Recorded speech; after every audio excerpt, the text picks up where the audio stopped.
I borrowed her car over the weekend, and she had expired tags. I had no idea that You those didn't tags look? were expired.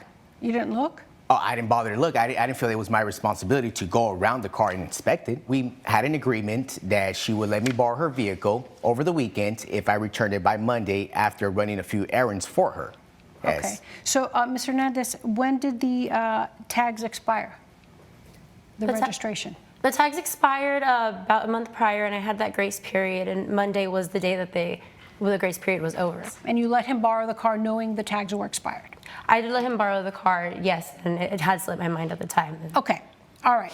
What happened to Mr. Gonzalez next? So she told me to run a few errands for her. Okay. So I had to go ahead and drop off a few cat supplies to one of our mutual friends. Dropped off those supplies. I ended up having to go do an oil change, which I figured I'll do that as a favor because she's letting me borrow her car.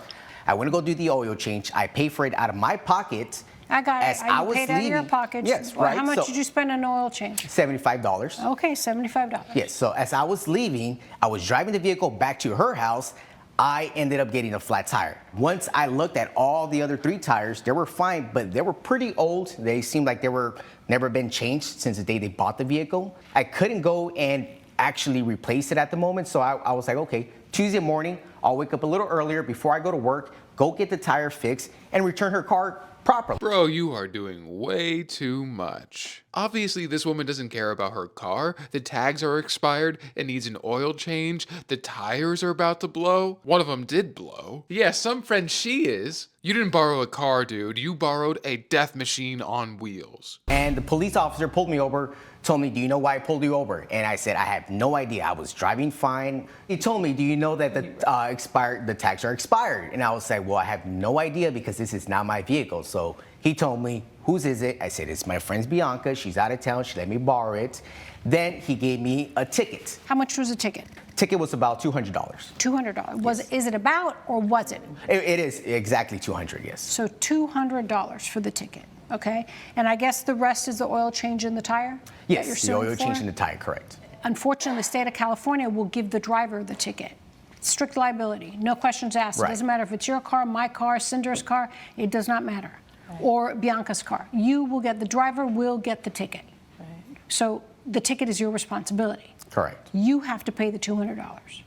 It sucks. But What? It's not his fault the tags are expired? Man, this is some bullshit! Sometimes things in California don't really make sense. What are the laws like where you're from? you drove, that's the state of California. I can't do anything about that. You drove the car, That's right.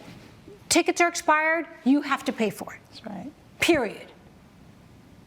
What I would do if I were a responsible Gen Z, millennial, etc., or just a regular old adult that's 18 and older, when I knew I allowed my friend to use my car with an expired registration, knowing there was a potential risk of them pulling over, and then on top of that, asking you to do tons of favors and errands for me after you are nicely doing oil change and you get my tire change, I would, because my parents taught me right, I would give you the $200 to pay for the ticket.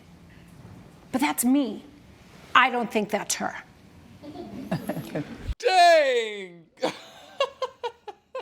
The judge just went on an entire monologue to tee her up and bat her out of the park. She really called her out. Do you think she's actually going to pay that? I could say, okay, if the law allowed me, I would make her pay you back, but I can't even do that.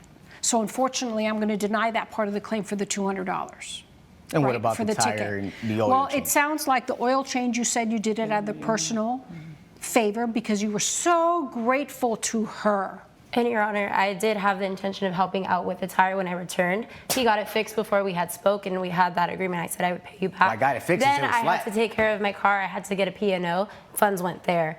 And so I would still be willing to help with that tire. I mean, of Okay, course, how much are you going to pay him?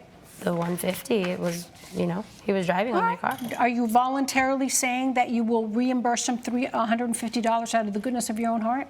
Yeah. Okay, can you say it out loud so we can put it on the record? Yes, I'm voluntarily offering you the $150 for my tire. Oh, now she's being all nice because the judge called her out on it.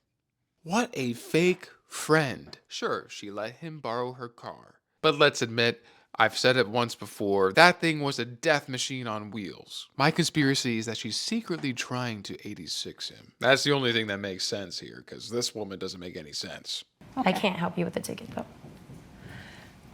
Not even half? That's what you should really be paying for, but whatever. So based on the evidence, I will grant the plaintiff's claim in part for $150 only.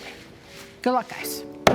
Wow. That's what sucks, is that sometimes the law doesn't align with what the moral correct choice would be. According to the law, he is responsible for the ticket, which is so backwards. She should be paying for that. What do you guys think about the judgment? Do you think it was too much, too little, or just right? I would love to know your thoughts. Let me know. Love ya.